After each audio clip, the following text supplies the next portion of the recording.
Hey guys, this is Georgia with Ancient Aliens, and you're listening to That One Time I Was Abducted by Aliens with Jamie and Bree.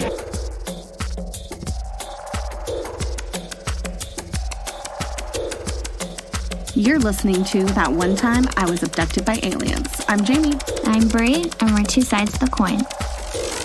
We have a jam-packed episode for you today that is a first of a series.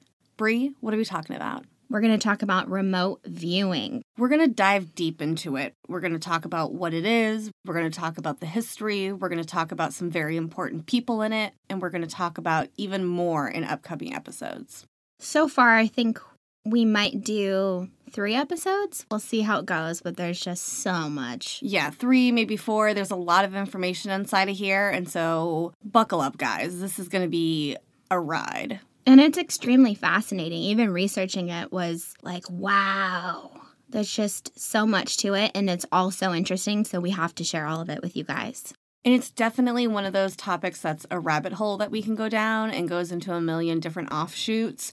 And a lot of people are going to wonder, remote viewing. You guys do a podcast about aliens. Like, what the hell, man? What kind of connections going on? Well, we'll get there. Trust me. Let's just start with defining what remote viewing is for some people that haven't heard about it before.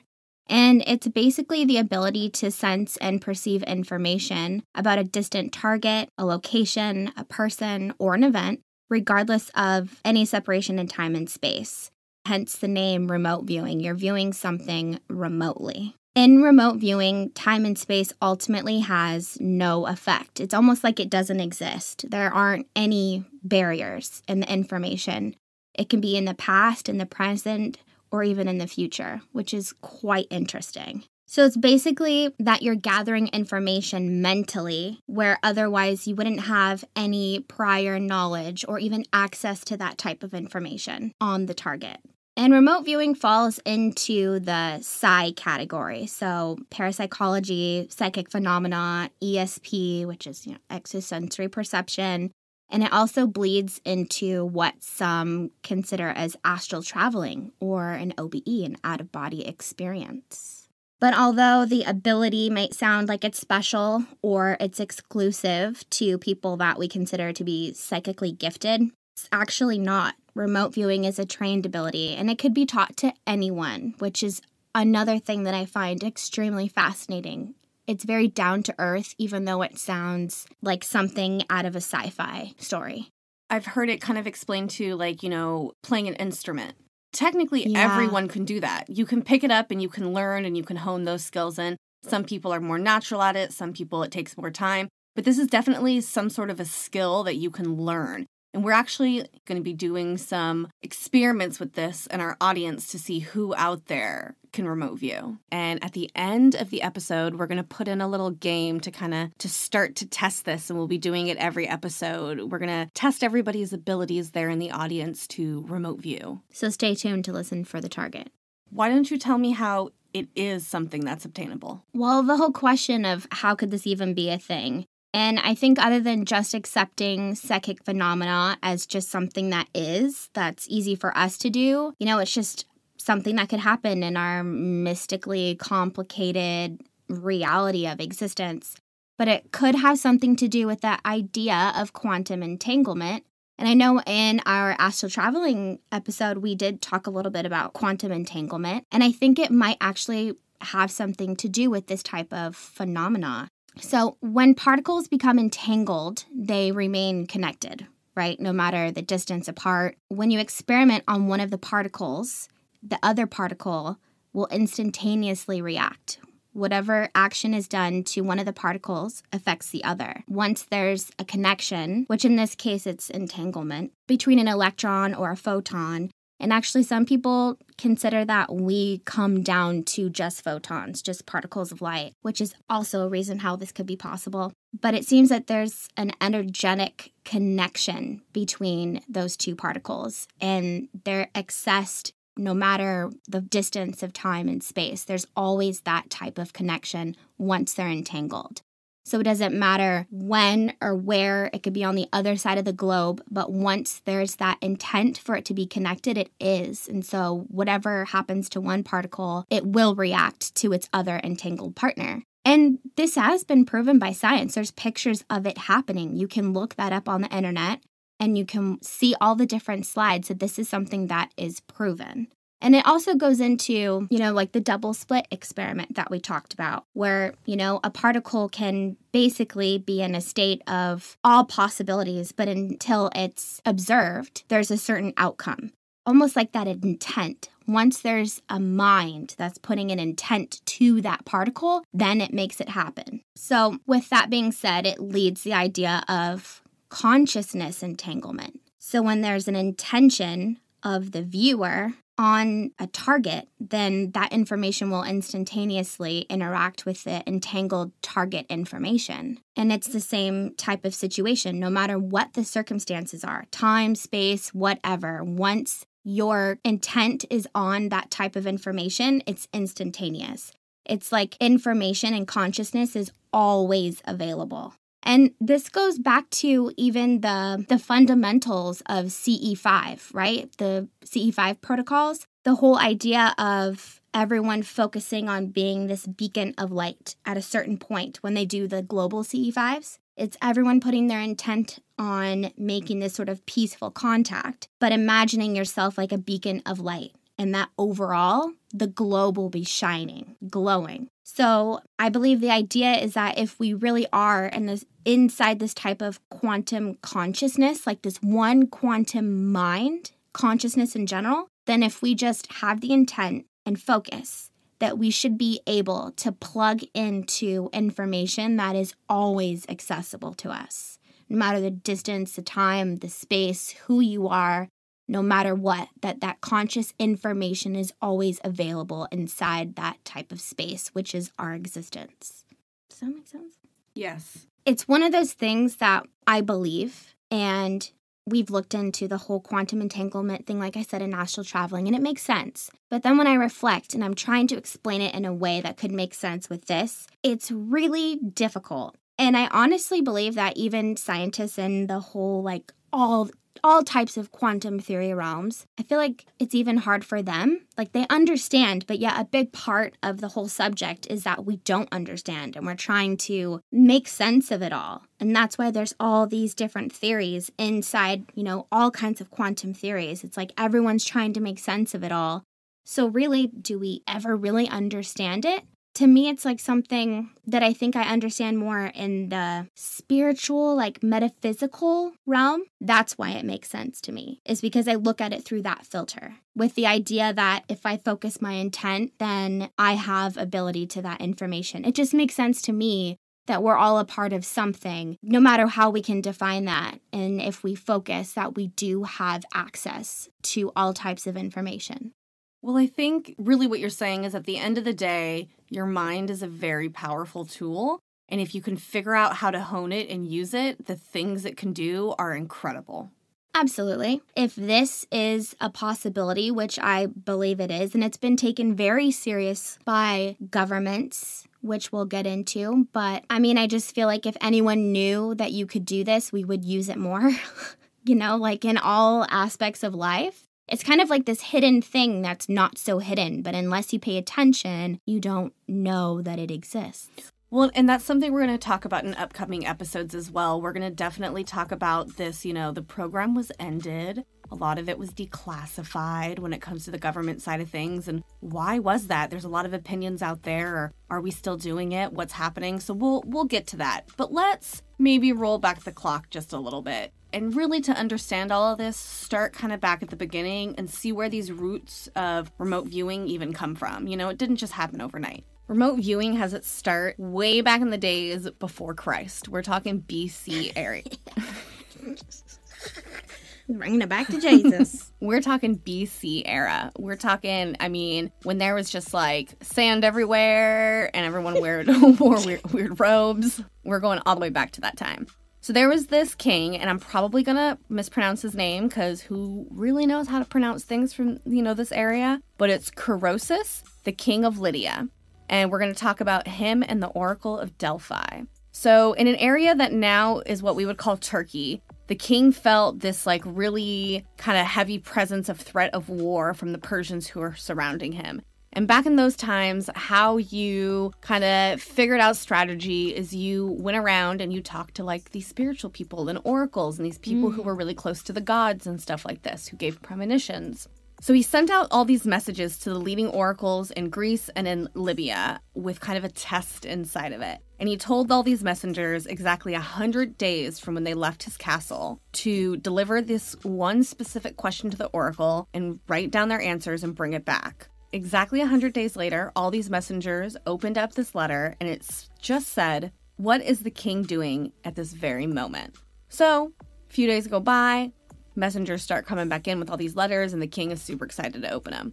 And all of them are a bunch of bullshit until he finally comes to one. From the Pythian priestess of Delphi. And she wrote back, and this is what she wrote inside of the letter. It's a little poem.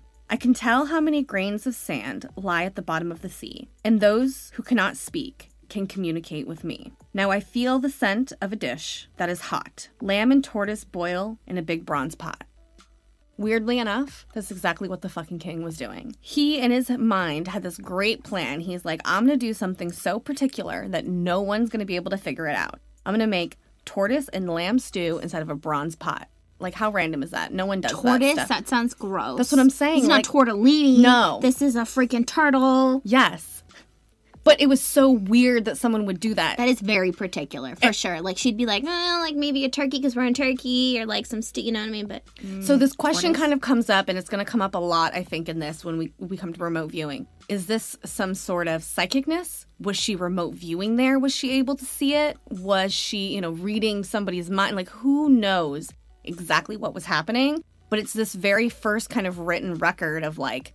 remote viewing, for sure. Basically remote viewing. So it has a very interesting roots that go back way beyond time. So this is obviously something that we've been able to do since the beginning of mankind, realistically. It has to be since the beginning of... yeah, exactly. So remote viewing didn't really come into the media until realistically the 1990s, when a lot of the stuff about Stargate Project was declassified. And don't worry, Stargate Project is going to have its very own episode, and we'll dive deep into that later. But it really kind of starts in the 1930s when a lot of scientific experiments were going on with telepathy and clairvoyance. And that's really the foundation of remote viewing is, talking about psychics, mediums, oracles, these kinds of things. So that's when the research really started.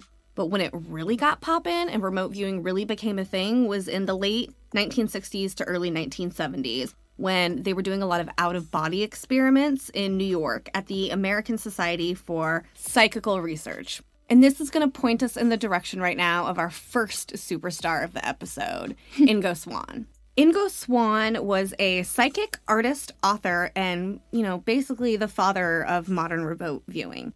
He was born in the Colorado Rockies, and he has a BA in biology. In Korea, he served on the staff of Commander of the Pacific Forces, and he worked for the United Nations from 1958 to 1969. And from 1958 to 1969, he worked at the United Nations. During the 1970s is when he jumped full-time into parapsychological and psychoenergetics research. And this is really where his journey with the American Society of Psychical Research kind of begins. And we're going to play a short clip right here of him talking about how he even got into the whole psychic kind of thing. In New York in 1970, I had a very good friend named Zelda Suplee, who had worked in publishing and was the first-class editor and at that time director of the Erickson Educational Foundation. And she was a big Earth Mother type, but her main claim to fame was that she and her husband had owned 3 nudist camps during the 40s and 50s. And as a result, she knew everybody in the world because everybody came to her nudist camps. And she was wonderful, and I just adored her, and I hung out a lot of times in her apartment for... And anyhow, she was one of these types that everybody who's outside of society comes to talk to, And so she had a wide circle of friends, and amongst those was a young man and wife who, this was just at the period when infrared photography became available to the public. And so they were running around with cameras loaded with infrared film, And they wanted to see if infrared film could catch psychic phenomena like ghosts and things like that. So anyhow, one day I was at Zelda's and these two came and they said, we've been trying to find people who can produce energies that might record on the film. And so Zelda said, why don't you try Ingo? So I went with these two into Zelda's bedroom, and the drapes could be closed, so it was perfectly dark. There was no light in there. And I sat in this chair, and these two had set up their camera and aiming it at me, and they said, all right, Ingo, do your thing. And I said, well, what is that thing I'm supposed to do? I didn't have a clue. So they said, well, create some energy in your hands. So I said, okay, I'll try that. So I stuck my hands out and imagined energy in them and things like that. And I said, well, what else can I do? And they said, well, make a ball of light above your head. So I did that in this totally dark room and things, and then we did a lot of other things. So then the film had to be developed, and that took about 4 days back then.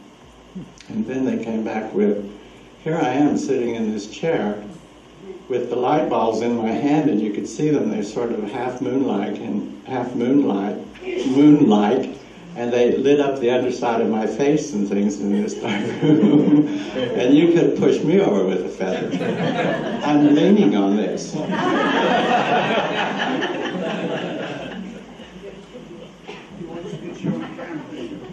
Well, why didn't you have that fixed up before you started? I'm an amateur. So then the really nice one was that, imagine the ball of light over your head, you know. Well, it wasn't a big ball of light, it was a little tiny ball of light, about 3 feet over my head, where I said I was trying to do that and everything. And then a lot of the film didn't show anything, but there were 3 or 4 other ones that were really good. So this came like a bombshell in Manhattan at the edges of the parapsychology community, and even Stanley Krippner said, this is wonderful. Have you ever heard of Stanley Krippner? Well, he says everything is wonderful, but I think he really meant it in this case. And so then that was in June. It was hot as hell in New York. And then it came in September. Now, Zelda was a Virgo, as I am.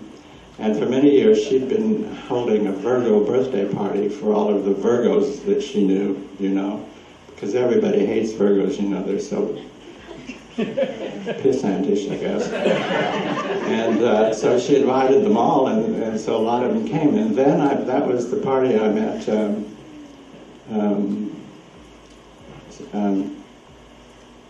gosh, you see, I'm getting old. I met, who was it I met? Stanley Krippner? No, I already knew Stanley Krippner. Yeah, Bob Monroe. I met Bob Monroe. Oh, right. And then I met the plant research guy. What was his name? Clyde Baxter? Cleve Baxter. I may not get through this lecture. Bob Monroe was, I mean, everybody was in awe of these tacky little photographs, you know. And everybody said, do you want to try it again? I said, I don't think so, you know. Anyhow, I got along with Bob Monroe really well, and we became lifelong friends until he died. And then there was Cleve Baxter, who, do you remember him? He had a big lie detector school in Manhattan, and he was a consultant to the CIA and the FBI lie detecting systems, and he trained their personnel to do this and everything. So he had a lot of lie detectors, you know. It was a lab that had about, I don't know, 8 or 9 rooms to it. So he had taken his lie detector things and hooked them up to plants to see if plants would show anything on the output of the lie detector. And the plants did. They showed an electric potential thing going up and down like this and everything. And then he said, well, is this a consciousness or is this just electric potential in these plants and everything? So he got the idea, he pulled out he got a match and burnt the leaf of one of them, and there was this big spike that occurred on the readout, so the plant had responded to this burning. And he was a kind man, and he didn't want to really burn his plants. And then he found out if he just thought he was going to burn this plant, that there was a big spike. And so he was having people come in and think about burning the plant leaf and watching the thing on the lie detector outputs, you know. So anyhow, at Zelda's party, he was a very shy guy, and he'd gone into the kitchen and gotten in this little space between the refrigerator and the wall, and there were several women who were trying to jump his bones back there and everything. And he was talking plants, and they were talking about how beautiful he was. Anyhow, I sort of muscled in. I said, you know, I'd really like to see this plant stuff. And he says, well, come on up to my lab. So he's there, he's doing a bunch of experiments with things, and one of the things that he does is he gets kind of bored with this, like, everyday boring-ass research that they're doing. It's like the same thing every time. He's, like, over it. He's like, this is easy. I need something more challenging. And he starts to suggest maybe some different experiments go on. And these are the very kind of early beginning first experiments of remote viewing. Now, Ingo has been to a ton of conferences. He's done a lot of speeches. He was somebody who was out there who was constantly talking about this. So going and listening to his entire story is super easy to do on the internet, and we're not going to do that here. Mostly what we're just going to talk about is just how he got started in it and leading up to other characters that we're going to introduce that round out this whole entire story, because this thing is a saga. You can read some of his books. He has some great ones out there. There's even a movie about one of his books called Starfire. Have you ever seen it, Brie? Sounds familiar, but I feel like maybe I have not. Well, maybe that will be our research or for this next episode, is to watch that before we come back so we can discuss it.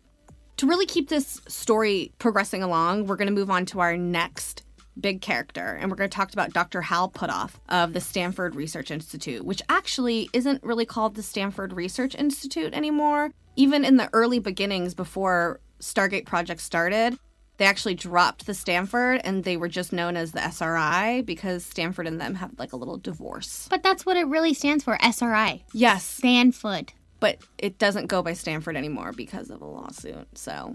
A lawsuit? Yeah, they Stanford like dropped them. They were no longer sponsoring them anymore, so they were like, we're done. They didn't want to be known for it? Yeah, no. Mm-mm. But they're still playing those type of games, though. Well, they do that a lot with a lot of places, yeah. Stanford was the one that did all the medical work for the Atacama mummy. Mm-hmm, yeah. And in the end was like, we don't think it is anything. When first they were on the fucking serious movie, like, yeah, this is weird. And then later they were like, maybe it's not. So I'm like, I don't trust you. But we've also talked about that in plenty of episodes where it's like these labs and stuff. Everything's hard like to trust. cool. They're like, yeah. And in the end it's like, no. Just like Project Blue Book, that whole thing is like, yeah. And in the end, they're like, so swamp gas. We're going to do a whole panel to conclude what's really been done here, and we're going to say it's been nothing. I'm so sick of it. 1 foot in, 1 foot out. Anyway. Hallie Puthoff, now he is in TTSA. I know. He's like the biggest character in I know. TTSA. We'll talk about that. Pooty. So Dr. Hal Puthoff has a PhD in electrical engineering from Stanford. He invented tunable lasers and electron beam devices. And just in the prime when all this remote viewing was starting, he released a book called The Fundamentals of Quantum Electronics. He was known for alternative approaches to general relativity and quantum mechanics, which is what steered him in this like psychic area. Do you think he was a procrastinator and he would put off his homework? Ayo. That's so stupid, but I thought of it. That joke really put me off.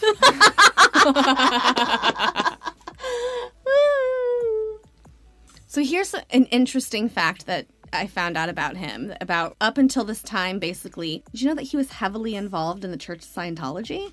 Ew. Yes. Garbage. I had no idea. Yeah, in the late... up until now? No. Up until the the whole remote viewing thing started, basically. Oh, he was yes. jumping on couches with Tom Cruise, and then he was like, I'm out. Yeah, basically. So in the late 1960s, he reached OT level 7, which at the time was the highest that you can get. Yes. Now he's an SP? Well, no. And then randomly, he completely cut ties with them about the late 1970s, which is right when things were starting to switch over. Exactly. So now he's an SP. Now he's an SP, yes.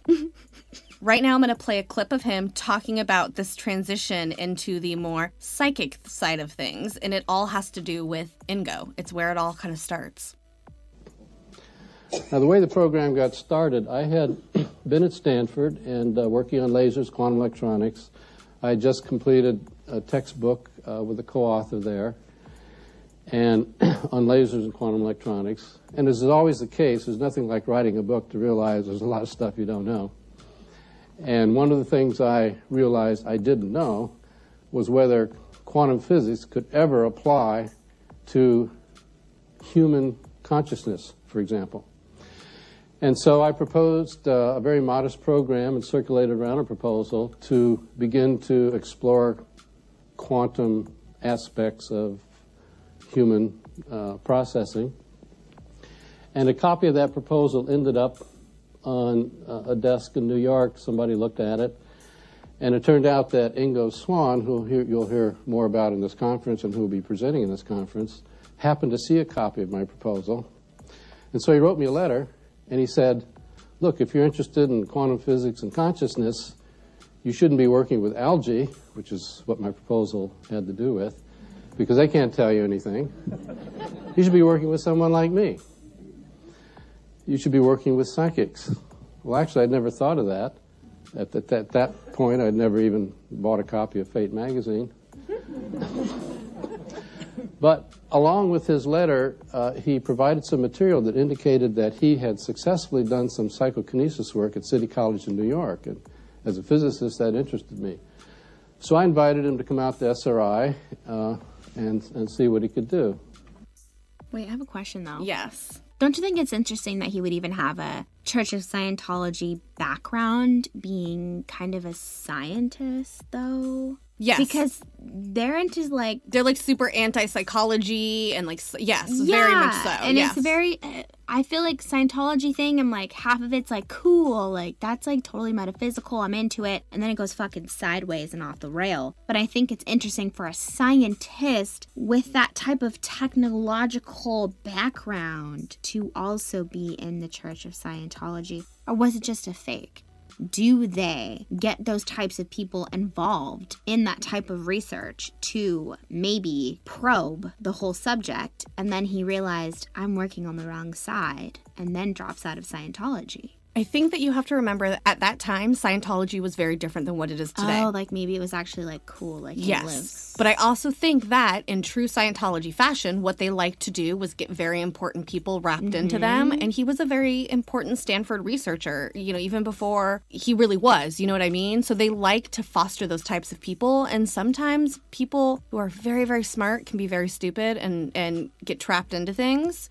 So who knows what really happened there? It's not something that he talks about a lot or gets into, but it's an interesting facet. But then I also think maybe he's a little prone to the cultiness, which is maybe why he came over to the Scientology side, and then it morphed into the, you know, the physics, and then morphed into the more, you know, psychic nature, and then morphed into the more alien nature, because now he's part of the cult To the Stars Academy. The cult? Oh my God. Yeah, he's one of we the... don't know if it's a cult. He's one of the co-founders. He is one of the co-founders in To the Stars Academy, now trying to pave the way for the alien route. But I think when we get into Stargate Project, I think it presents plenty of evidence why he would transition into exposing the alien side. Because obviously if you can remote view anything, you're remote viewing a lot of shit.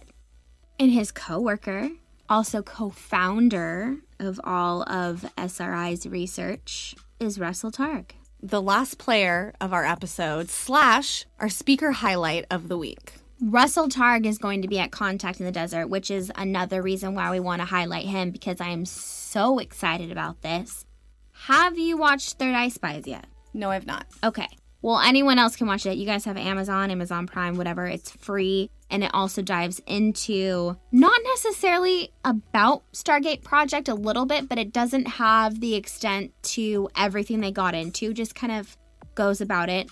But Russell Targ is a very known physicist for his remarkable work in the laser. He was a senior staff scientist at Lockheed Missiles and Space Company, and he developed an airborne laser system for the detection of wind shear and air turbulence. He's received 2 National Aeronautics and Space Administration awards for the inventions and his contribution to the laser and laser communications. And then with his physicist background, he became the co-founder of the SRI research into all of ESP's phenomena. And as an early kid, he was always fascinated with magic. So I'm sure this is where it stemmed from. He considered himself kind of like an amateur magician. And to a certain extent, I think ESP ability can seem like magic, although it's not.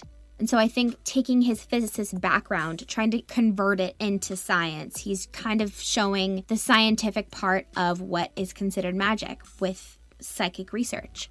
So he was a part of this SRI research with Puthoff in the 70s, and I don't believe they stopped until the 1990s, 1995. Yeah, 1995. And so he turned this kind of physicist into psychic researcher, psychic spy for the CIA, and now that he's old and retired, he is an excellent author. He's written many, many books about this entire subject, and he travels around the world basically teaching people how to use these protocols for remote viewing. He's really believed now, I think, from seeing the proof of the pudding, that it is a protocol that you can follow, you can teach to anyone, and people do have the ability without even knowing it. And the more that you practice, the better you get. So he's really become an expert in his meditations and learning more about remote viewing, and then just tries to spread that to the world. And also just to put to light that psychic phenomena is a real thing. It's not the pseudoscience that many, I should say, people make it out to be. In fact, he's been very vocal about how much he hates his Wikipedia page. If you ever Google him or go on his website, there's an entire link you can go on, which is basically just his response to Wikipedia about how it's not pseudoscience and how basically pissed off he is the way that they portray the entire subject, and tries to enlighten people on, like, look, this was serious research. I was funded by the CIA for 20-something years, like 23 years. And it wasn't just Stanford. It was also Princeton. Princeton University had their own research into remote viewing and psychic phenomena for 25 years. And not to mention that, I mean, he's basically debriefed NASA. He's worked with NASA. And then you have to think why, which I'm sure we'll get into. But why NASA of all things? Why would that be linked to remote viewing? What could they have possibly found in order for NASA to get involved or give two shits about this type of psychic research? I think we'll definitely get into that in the next episode when we talk about the project. So I'm very, very excited that he's going to be at Contact in the Desert this year. I'm sure he's going to dive deeply into this, and I'm pretty sure he's also going to test people in the audience. He's very interested in showing people, even people that are just listening to his short lectures, like, look, just what am I thinking of, or what's in this envelope? And basically showing people that you don't have to be this, quote, special psychic with these psychic abilities. We all have it to a certain extent. It's just a matter of practicing, and then you see the outcome get better and better. You can download his app now, actually. It's really simple. It's quite interesting. It's ESP Trainer. It's basically 4 colors, green, yellow, red, and blue. And you guess what color block is going to show a picture. And then you get better and better and better and better. And it goes in kind of like these increments. So I've gone from good beginning to ESP present to good in Vegas. And then I seem to stop there. And then I'm just like, it's all wrong. It's very interesting. It is interesting because I see you as somebody who's a lot more psychically tuned than you realize. I think it's also difficult when you're just working with 4 colors and you're trying to choose. And Josh, for example, he's like, well, there's got to be an algorithm here. There's a pattern. So you just have to think, what's the pattern? So that's not really necessarily randomly psychic as it is trying to figure the pattern. But I do find that I get them right when I like close my eyes and just like breathe for a second and open it. And then the first thing that jumps out to me, I usually get it right. So that's something that I've realized in a lot of this research when we're talking about people who remote view is you don't think hard about something. Which is hard not to think when you want to get the answer. You want to talk about whatever comes to your mind, the first thing that comes there. Not about you stopping and like really concentrating, but just like what happens to come into your brain. And that's a very interesting part of it. And that's the very difficult part, which is why there are protocols to this thing, because, you know, they'll give you a target or a number or whatever. And I think it's our instinct to want to get it nail on the head. Like, you're this, and this. And it's not the case. I think it's more tuning into those subtleties. And that's the hard part for us, definitely. Speaking of that, why don't we play our game, Brie? So tonight we're going to try to test these abilities with you guys. And I think we're going to do this for all 3 episodes. We're going to give you a target. We're going to draw something on our paper. It is your job to tune in and try to think in your mind's eye what this picture, word, shape, whatever, what is it that we're putting on this page? We will expose this next episode. So you have until then to get your mind straight. So let's start off by saying that it is currently March 6th, and it is 6:32 p.m. in California in the studio. And this is the exact moment we want you guys to astral project to. So Brie, draw yours, and then I'll draw mine. This is inside of my notebook. We wrote it on a paper. You guys send us a DM, email us. Tell us what you guys think we have on here. It's important to think about maybe the shape or the color. Get in tuned with those types of things, not necessarily what the overall picture is. All right, I'm really excited for next week's episode. We're going to be talking about Stargate Project, and it's a lot to happen. The 3 people who we just talked about today are going to collide and come together, and the whole remote viewing is about to boom and take off, and we're going to get really into different experiments that were done and how it's being used in our government and how it was used in our government, if it's still being used today, if the project is really still secretly going on. That's the biggest question, is if. But you guys should have some type of inkling, since this is that one time I was abducted by aliens. We're going to get fucking spacey. So we love you guys so much. Bobby, go fuck yourself. Mountain View, I hate you more than ever. Please go fuck yourself. Brie, why don't you give us... Speaking of Stanford, yeah. Go fuck yourself. Mountain View. Yeah. Brie, that's Palo Alto, but they're like neighbors. Yeah. Brie, why don't you go ahead and give us like a lighter love? Well, I was going to say, I love you all. Take care. Wash your hands. And don't touch anything from China. So don't touch anything in the world. Love you. Good night. Goodbye.